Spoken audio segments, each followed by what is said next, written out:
right. Alrighty, so yeah, we're live now. Let me just check the YouTube very quick.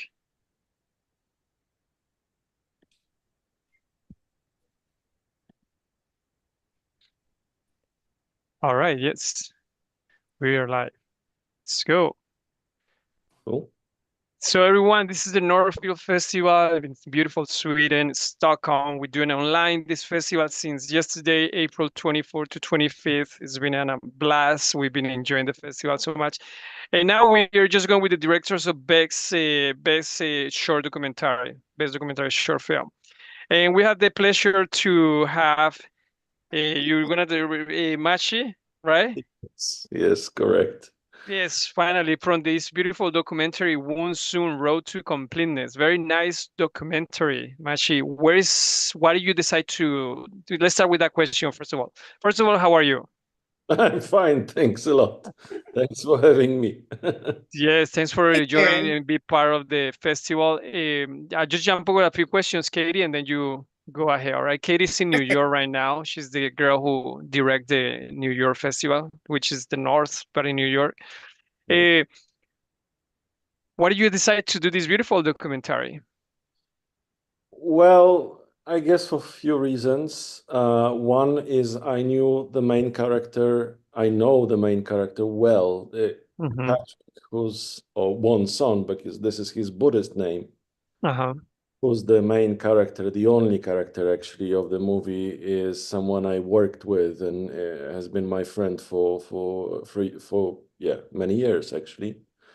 That is one thing. The other thing is we touched a topic which I think is very important in general. That is actually Mm-hmm. mental health. Mm-hmm. But because we worked both, we no longer do, but we worked in an occupation that requires a very good mental health and continuous Mm-hmm. mental health, Mm-hmm. then I wanted also to show other people, even though we don't directly mention the occupation, which is Mm-hmm. traffic control to be exact. Mm-hmm. Patrick only mentions aviation in general as his passion. But we wanted to show how in that occupation people like Patrick are looking for ways to take care of themselves Mm-hmm. when it's really hard to lose oneself in a pretty stressful environment, I would say. Mm-hmm. So that would be the second reason. And the third reason is it has been shot in Sweden, south and east of Sweden. Mm-hmm. And just living here for the last 5 years and looking around, I just wanted to shoot it, whatever Mm-hmm. that would be. You know, Nice. the scenes that we have at the sea at the eastern part of Sweden, when there was huge beach and not a single person there. We could Mm-hmm. do whatever we wanted. That's not Mm-hmm. something you can get around the world. I Mm-hmm. mean, many Correct. places. So, Wow. yeah. Beautiful. That's where the idea came from. It was a 24 minutes, huh? How do you which one was your process for the pre-production before you jump into production to show? You can tell us a little bit? Yeah, absolutely. Well, of course, we've tried to write the story because this is a real story. Nothing has been Mm-hmm. made up. I was quite surprised actually when it turned out to be 24 minutes. I thought it's gonna be well under 20, but Mm-hmm. for some reason it turned out to be that long. Um, the process was answering again the question, sorry. So to write the story, and I wanted to go as deep into Patrick's mind and get as much honesty as he is only willing to offer. Mm-hmm. Luckily for the movie, and I hope for the viewers, Patrick decided to be very open and say about things that some people normally just don't say about, the Mm-hmm. struggles going through and stuff. And his road to completeness is also very spiritual, and this is not something that people often talk about. Mm-hmm. True. So these are the things that we wanted to focus on, and uh, well, with whatever skills I have, I wanted to show what he's going through, both Mm-hmm. those moments of being, lost and maybe anxious, maybe frightened, Mm-hmm. terrified, to the moment when he feels a kind of release from certain pressures he was Mm-hmm. dealing with. And that's why also I've tried to, during editing, I've tried to also use different tempos for different parts. And I hope that the viewers, kind of at the beginning, I wanted the viewer to feel a little bit uneasy, a little bit anxious. Oh, Mm-hmm. Yeah, I feel that. yeah. Correct. And then gradually go to the moment. Uh-huh. Yeah, correct. This release, this is my road, and I am now calmer. This is Mm-hmm. not the end of the road. This is still the road, but it's now calmer. It's now more easy. Do you thought about that before, or that was something that came after? What do you think? Well, I would love to say that I'm able, I'm capable of creating a story in such precise way in my imagination that I Mm-hmm. know exactly when I want to shoot and I know exactly Got how it will look like. But I cannot say that. it. Certain things happened, well, maybe not as incidents, but certain things, pop out, for example, during editing, some, Mm-hmm. Yeah, that's filmmaking. it was Counts. it was actually only him and me, nobody else. Mm-hmm. So, when I'm shooting and I'm focusing on, the focus, I don't know, the aperture, Mm-hmm. these Mm-hmm. technical things. Right. I sometimes don't see things that when I sat down with the material, then I realized the things that we actually, shot, Mm-hmm. and then I worked on it. So if I would comparing what I thought will happen and what has actually happened, it's not totally different, but in Mm-hmm. many places it was quite surprising for me. Mm-hmm. Nice. How long was the process of production? The For how long shooting you process, follow right? him? I was gonna ask, yeah. Yeah. Let me think. Um, well, Patrick had to come to Sweden. That was one thing, organizational, but Mm-hmm. I think we worked for about a couple of months. I really don't remember right now. A Mm-hmm. couple Oh, of months wow. on a story, Mm-hmm. talking from time to time. We were just connecting and talking about stuff, about life, about what's going on. Mm-hmm. Then he came to Sweden for a month, and we wanted Mm-hmm. this to be that long, even though the whole shooting, if we would really press on it, I would say there would be just a few days. But we Mm-hmm. wanted to have that time. The first week he was just, I wanted that, and as far as I know, he wanted that, just to feel the new energy, the fresh energy of Sweden, to calm Mm-hmm. down, to leave things behind, Mm-hmm. to clear the mind. So we actually started on a second week. Some because the weather here in southern Sweden is sometimes quite surprising, so we also Mm-hmm. take that into account. But I think the last shots were done actually just a couple, 3, maybe 4 days before him leaving. So we were quite at the end of the time available to us. Mm-hmm. What I'm really satisfied with is that we have never, and that was the idea from the beginning, we have never felt any pressure of time. We're just, Mm-hmm. Oh, is it today? wow. No, I That's don't. good. This is not today. Okay, let's not do it. Sometimes there was a situation when we were going to shoot somewhere, the scene when he goes into the cold water, and Mm-hmm. we went there, and we just stood, looked around, and we had all the equipment in the car, and we just, no, it's not today.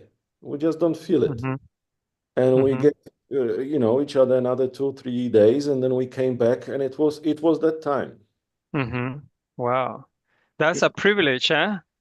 I To think do that in filmmaking, it's a privilege. I think it's a huge privilege compared to professional Well, filmmakers. you're a professional Yeah. too, but you have the privilege to do it. That's what about the machine? What about the post-production? How long was the process? You edit the film yourself. Yes. How do you come to the conclusion that what we've seen in the festival it was your final cut? Do you get feedback from people? It was something personal that you decided to do? Tell us about that post-production process.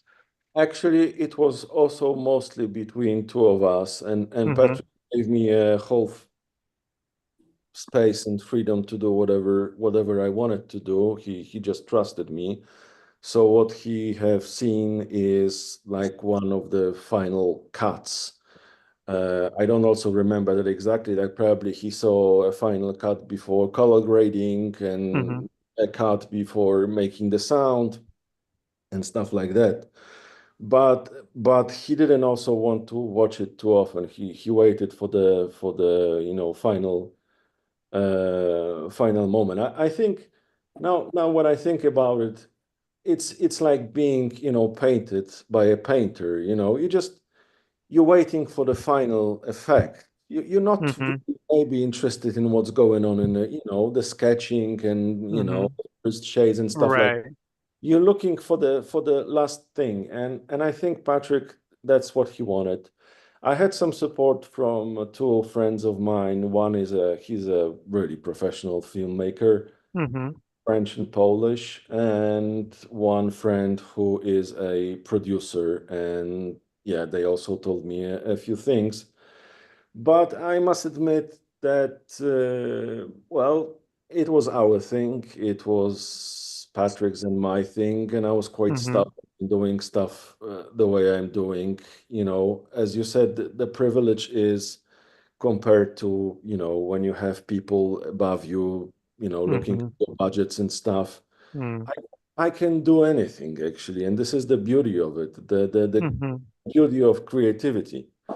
So, and actually, to be quite honest, I mean, I enjoyed the whole process. I must say, I really enjoyed the whole process, but I've been interested in editing mostly for the last 20 years, ever since I Mm-hmm. got my first computer and Mm-hmm. what software it was at that time, I don't even remember, up to this moment when, well, let's say my micro studio is more or less semi-professional. Let's put it that Mm-hmm. way. But I got a chance a few, what was it, 3, 4, 5 years ago. I got a chance to edit a serious movie, so to speak. Someone gave me Mm-hmm. a chance without asking any questions. I don't have any formal education in that. It's just my passion. Mm-hmm. Got the chance and I did it, and I think it went very, very well. And after it happened, I said maybe it's time for me to create my own material. And I just rented a camera and started doing that. So Mm-hmm. You have beautiful shots. I like those shots where he's walking toward the bridge, right? Toward the water. You have a beautiful shots there, huh? Really wide open shots. Yeah. That's in Malmo, right? that was, yes, right outside of Malmö. That, Uh-huh. that shot, yes. And the one Yeah. when he goes out from the water, that was shot Uh-huh. on the eastern side of Sweden, on the other side of the. So how much material do you end up when you start editing? What, 10 hours, 8 hours? A little bit less? Somewhere else there? Or you I don't remember? I can't say that I remember, Mm-hmm. but uh, I think there was no shot that we've done more than 4 times. Mm-hmm. Actually, we've the moment when he's going into the water and I'm already Mm-hmm. in the water with the camera. Um, we did it only once. We rehearsed it Mm-hmm. many times before on a dry land, Right. but that had to be done only once. He said, maybe I can do it the second time, but let's remember that it's at freezing cold water. Yeah. And so this is his method, of Mm-hmm. therapeutic, so to speak, Right. method. It's not that he can do it time after time after time. Yeah. We would probably have to go out and then, dry him out, warm him up and stuff like that. And of course, you think about the time of the day, the light and the stuff, So we rehearsed many, many times. We talked about it. We rehearsed on the dry land, you will come in, I will do 3 steps here, then I will turn the camera, you do this, I do that. And I, of course, I overlooked certain things, and I saw it only in the post-production, and I had to deal with it, some, light and shade stuff, because of my position in regard to Patrick. But yeah, we did it only once. Wow. Other scenes, I think not more than 4 times. I just believe that I would prefer to use a worse a worse material than a better one, which was recorded as, I don't know, the 10th or the 12th one. Because for me, it was more important to make it natural. Neither Patrick is an actor, nor I am a director, What we wanted to say is a very real and very true story.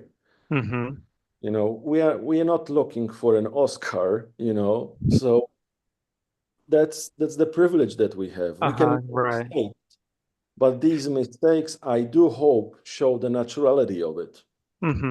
What about when he's under the water? That's pretty cool. I like that.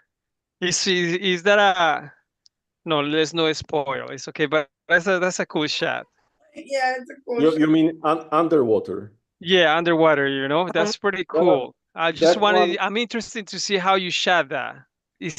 But it's pretty cool. It's really cool, that look. I can tell you, he was not underwater at the time.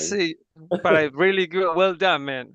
What we've done is when he is in the water and he's going, he's diving in. Of course, the camera, which was in a waterproof case, into the water also. But then when you see his face and all those bubbles, so to speak, and whatever floats in the water, well done. He wasn't underwater. I was doubting. He said that the water he's not. We were doubting with That was actually shot in my apartment with the use. Oh wow! The magic of the cinema. Even though we know we're not like super muggles, but this is what we do for a living. Yeah, I was just doubting. I was telling her, no, he's underwater. But cool. We needed 2 tools. One was green screen, of course, to lose the background later on. And the second one was the hairdryer, which was making his hair float, so to speak, in the air. Oh, cool. That's how we did that. Magic, right? The drone shots are beautiful, and when he come out from the water, that's so nice. This is my favorite one. This is really my favorite. Yeah, definitely. That was spot on. I wanted just to say one thing. I've watched in the same category of this festival. I've watched a film that I absolutely love, First Light, the American documentary, and I absolutely I'm really sorry that the creators are not with us right now, because I would really Which one? Which one you like? First Light. First Light, yeah, that's a beautiful documentary as well. Correct. He was not here, supposed to be here. I watched it yesterday, and I absolutely loved, and maybe that's why I love this shot in the sea. I absolutely love the vastness of the scenes at the beginning. It was so wide, you really can feel the space. And I wasn't aware while shooting that scene at the sea that I will be able to show it so wide. So right. It's very well shot. Very well done. Yeah. How many times you shot that? That I remember. We've done that 2 times. 2 times, and you put it off. Yes. Wow. And we agreed on that because normally when we were far away, and of course when Patrick had any clothes on, we used radios to communicate with each other, but because he was, well, almost naked in cold water, there was no way he could have any radio with him. So we also had to discuss it for quite long, you know, and we had a set of signals, hand signals. He was quite far away. He was quite far away. Yeah, I can see it from the shore. Yeah. So we had to rehearse it also and discuss many things, so he knows that I'm done, they can come back, or there's something wrong is going on, and he go out immediately and stuff like that. So many things happened before the actual shot. Nice. Nice. I have a Katie, question. Yeah, go ahead, and then we wrap it up. Yes. What's your drive behind filmmaking, honey? Well, creativity, I think, is the first thing. I mean, I like writing. I used to write and I write stuff, you know, different stuff. But I have education in music, and so I have been playing, not composing, but playing, and this is of course also creativity. But I have not found any other way to be able to tunnel as much creativity into one, you know, goal as filmmaking. And actually, I am still the biggest fan of editing. I think that editing is something that we often forget about, but I believe this is where the magic happens. You know, moving a scene 1 second left to right may change narration completely. Yeah. Right? You edit the film, right? Yes. You are the editor. It's a smooth editing. Absolutely. Thank you. Yeah. So you're an editor as well. Yes. And the nice slow shots. Yeah. Pretty.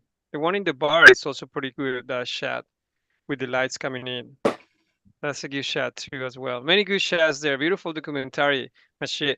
Hey, listen, thank you so much for joining us. We discover things about your documentary. And that's the nicest thing about this.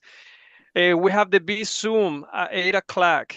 Yes, please, join us. We're just going to try to get all filmmakers and share contacts with us. You know, we're happy. We love to have contacts in our under belt.